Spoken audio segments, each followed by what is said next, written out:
আসসালামু আলাইকুম। Hi everyone, কেমন আছো তোমরা সবাই? আশা করছি সবাই খুব ভালো আছো। আমিও খুব ভালো আছি। দিনটা কোন দিন ছিল সেটা আর আলাদাভাবে হয়তো তোমাদের বলতে হবে না, তোমরা বুঝতেই পারছো, ছিল 15th অফ অগস্ট। আবার আগে বলে রাখি, দিনটাতে কিন্তু আমি আমার স্কুল জীবনকে প্রচণ্ডভাবে মিস করি। আর অনেকটাই আগে পৌঁছে গিয়েছিলাম, তাই সাইফান ওর বন্ধুদের সাথে মাঠে খেলাধুলো করছে। স্কুল জীবনের খুশির থেকে আমার মনে হয় না আলাদাভাবে আর কোনো খুশি মানুষের জীবনে এতটা পরিমাণে খুশি দিতে পারে। স্টাডিকে অবশ্যই প্রায়োরিটি দেওয়া উচিত, বাট আমার কাছে স্টাডির সাথে সাথে কালচারাল প্রোগ্রামগুলোকেও আমি প্রচণ্ডভাবে ইম্পর্টেন্স দিয়ে থাকি। Even annual programme, annual sports, আমার কাছে এই দিনগুলো না প্রচণ্ড স্পেশাল হয়। আচ্ছা, এই জায়গাটা দেখে বলো তো সাইফান কোথায় দাঁড়িয়ে আছে? এই দিনটাতে আমি স্কুল অ্যাবসেন্ট করাতে চাই না। আর সাইফান জানো তো, সারা রাস্তা যাওয়ার সময় এই দিনটা নিয়ে অনেক কোশ্চেন করছিল। আর দেখলাম ওর পাপা না খুব ছোট করে ওকে প্রচণ্ড উত্তরগুলো দিয়েওছে, এবং ওকে বলেছে যত তুমি বড় হবে তত তুমি স্টাডি করবে, আরও জানতে পারবে যে 15th অগস্টটা আসলে কী। আচ্ছা, তোমাদের বেলায় 15th অগস্টে স্কুলে গেলে তোমাদেরকে কী দিত বলো তো? আমার যতদূর মনে পড়ে আমাদের স্কুলে লাড্ডু দিত, আদারওয়াইজ চকলেট আর ওই ব্রিটানিয়া বিস্কুট দুটো, এটা কিন্তু কম্পালসারি থাকতোই থাকতো। ঠিক সেই দিনটাতে যেমনভাবে আমি আমার স্কুল জীবন মিস করছিলাম, আজ ভয়েস ওভার করতেও আমি আমার স্কুল জীবনটাকে প্রচণ্ডভাবে মিস করছি। এখানে কত বাচ্চা, কত আনন্দ ওদের মুখের মধ্যে একটা আলাদা। যারা বোঝে তারা তো বোঝেই, আর যারা বাচ্চা, নিজের স্কুল জীবনে এই কালচারাল প্রোগ্রামগুলোতে থাকতাম বা স্পোর্টসের দিনে একটা দায়িত্ব থাকতো আমার উপর, তো সেই দিনগুলোকে না আমি যেমন প্রচণ্ডভাবে মিস করি, আমি চাই সাইফান যেন আস্তে আস্তে এই দিকটাতে এগিয়ে যায়। পড়াশোনা তো আছেই, পড়াশোনার সাথে যে এই জিনিসগুলো সাইফানের একটা জিনেটিক।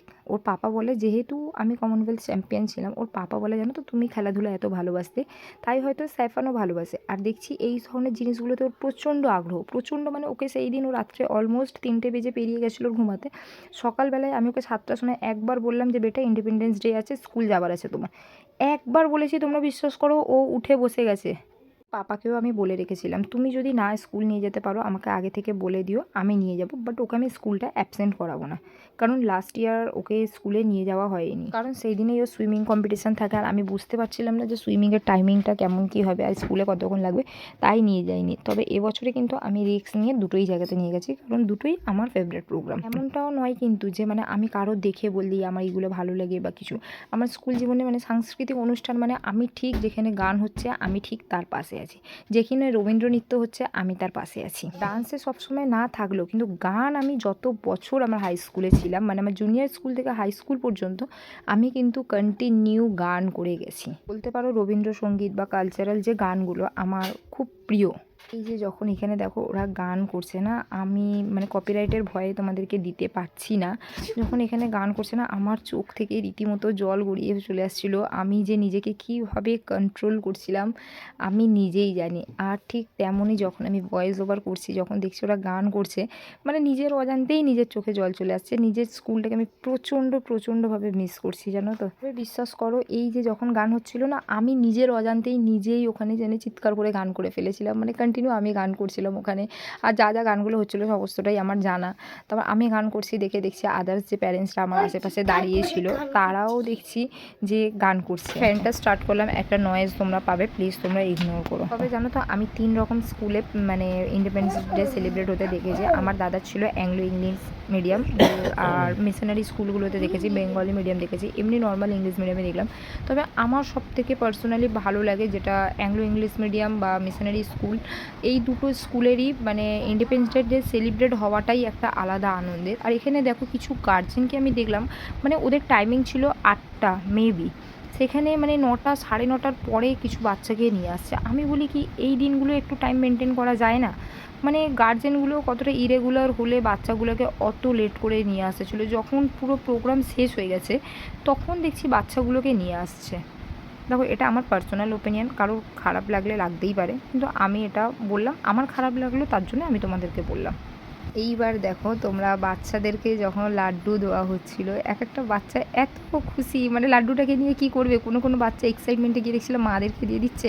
দেখো এবার অনেক লাড্ডু ছিল, এবার অনেক বাচ্চা তো লাড্ডুও দেওয়া হচ্ছিলো, লাস্টের দিকটা গজা দেওয়া হচ্ছিলো। এবার আমি না দোকানে সেই এমনি যে চায়ের দোকানে যে গজা আমি ওই গজাগুলো না খুব ভালোবাসি। আর সাইফান গজা পেয়েছিল, জানো তো, ও লাড্ডু পাইনি, ও গজা পেয়েছে। আর ও তো জানো লাড্ডু খেলেই ও তাসিন ভাইয়াকে মিস করে। ও গজাটা পেয়ে সঙ্গে সঙ্গে এনে আমাকে দিয়েছে যে মামাম তুমি গজা ভালোবাসো না, আমি তোমার জন্য এনে দিয়েছি। তবে এই গজাটা আমি খাই না, আমি যে চায়ের দোকানের যে গজাটা ওই গজাটা খাই। এখানে দেখো ওদেরকে রীতিমতো ধরে বেঁধে ফটো তোলার জন্য দাঁড় করানো হচ্ছিল। এখানে দেখো একটা ব্যানার রেখেছিল, এটাকে লিখতে বলা হয়েছিল যে তোমার মনের মতো তুমি ইন্ডিয়ার বিষয়ে কিছু লেখো, বা তোমার যেটা মনে আসছে আর কি নিজের কান্ট্রির জন্য সেটা লেখো। এখানে দেখো সাইফানকে আমি বলিনি, কিন্তু ও দেখো নিজের ইচ্ছায় লিখেছিল যে আই লাভ ইন্ডিয়া। তো আমি ওকে বললাম যে আইটা তো স্মল লেটার হবে না, ইন্ডিয়াতে আইটা অলওয়েজ ক্যাপিটাল হবে। তখন ও আবার নিজে থেকে ইন্ডিয়াটা লিখলো। তারপর দেখো ওদের একটা সেলফি জন্য রেখেছিল। তারপর আমরা কয়েক বন্ধু মিলে, মানে ওরাও কয়েক বন্ধু, তাদের প্যারেন্টসটা, মানে আমরা কয়েক বন্ধু মিলে চলে গিয়েছিলাম চায় উস্তাদ চা খাওয়ার জন্য আর ব্রেকফাস্ট করার জন্য। এটা মানে কোনো কথা ছিল না, হঠাৎ করেই ঠিক হলো যে চলো চা খেয়ে আসে। আর তোমরা তো জানো এক্সামের টাইমে আমরা সবাই একসাথে চা খেতেই যাই। আর সেদিনে যেহেতু সবাই ছিল, মাঝখান দিয়ে অঙ্কিতাদি ছিল না, অঙ্কিতাদি যাওয়া হয়নি, যেহেতু অফিস ছিল, অঙ্কিতাদি বাড়িতে তারা ছিল, যাওয়ার জন্য যাওয়া হয়নি।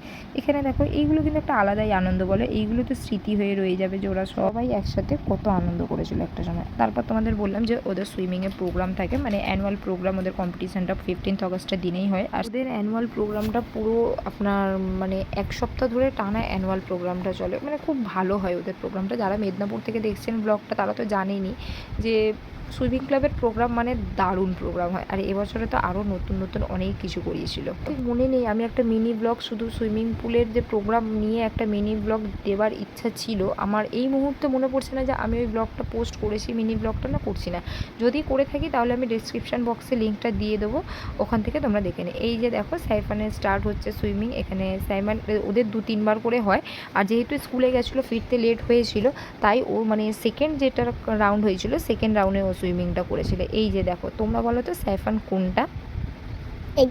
সেদিন জানো তো সুইমিং ক্লাবে যত পুরনো যারা আছেন আর কি, মানে যারা আগে শিখেছে তারাও অনেকেই আসে। যত স্টুডেন্টগুলো বাইরে স্টাডি করার জন্য বাইরে চলে গেছে, সেই দিনে পার্টিকুলার সুইমিং প্রোগ্রামের দিনের জন্য ওরা বাইরে থেকে আসে। মানে কি বলো তো, তোমাদের এই যে একটু আগে বললাম যে আমি অ্যাথলেটিক পার্সন, আমার এইগুলো আমার নাসে মানে যে কাউকে দেখছি বলে আমাকে করতে হবে বা আমার ছেলেকে করাতে হবে, এই জিনিসটা আমার মধ্যে নেই। আমার দাদাও অ্যাথলেটিক পার্সন, আর আমি তো তোমাদের বললাম যে আমি কমনওয়েলথ গেম থেকে ঘুরে এসেছি। মানে তোমরাই বুঝে নাও যে মানে আমি কী পরিমাণের কী লেভেলের আমি খেলাধুলাকে ভালোবাসতাম। প্রকার বলতে পারো যে রাগেই আমি এই ধরনের জিনিসগুলো বন্ধ করে দিয়েছি। ওই বাড়ি থেকে বাইরে যাবার পারমিশন পেতাম না, এটা ওটা এইসব কারণের জন্য যে আমি খেলাধুলাটাকে বন্ধ করে দিয়েছি। আর এখন হয়তো আগের মতো সেই স্ট্যামিনাও নেই। ইরফান প্রায় সময় বলে যে তুমি যদি তোমার এই লাইফটাকে নিয়ে থাকতে, জব টব না করে, একটা আলাদাই লেভেলে তুমি আজকের দিনে পৌঁছে যেতে।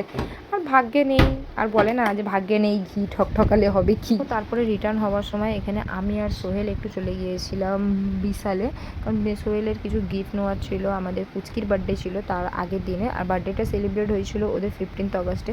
তো ওর জন্য সোহেলের কিছু গিফট নেওয়ার ছিল। আর আমাকেও চাচি বেশ কিছুদিন আগে পুচকির কাপড় কেনার জন্য দিয়েছিল। আমারও বেরোনো হচ্ছিল না সেই সময়টা, আর নেওয়া হচ্ছিল না। তো আমি যখন বিশাল গেলাম ভাবলাম পুচকির জন্য তাহলে নিয়ে। বিশাল ওপেনিং হয়ে 5-6 ইয়ার্স হচ্ছে। একটা টাইমে মনে হয় পার মান্থ যেতাম, মানে বিশালে প্রায় সময় চলে যেতাম। আর এখন বিশাল যাওয়ার নাম শুনলেই গায়ে জ্বর। আর তোমরা দেখো ছেলের যে মেডেলটা ওটা আমার গলাতেই ও ঝুলিয়ে দিয়েছে, সেটার মধ্যেও কিন্তু একটা আলাদাই আনন্দ আছে। যাই হোক, আজকের ভিডিওটা এই পর্যন্তই রইল। যদি কিছু ভালো লেগে থাকে please do like, comment, share and subscribe করতে একদমই ভুলো না। Thank you for watching. দেখা হচ্ছে আরও একটা নতুন ভিডিও।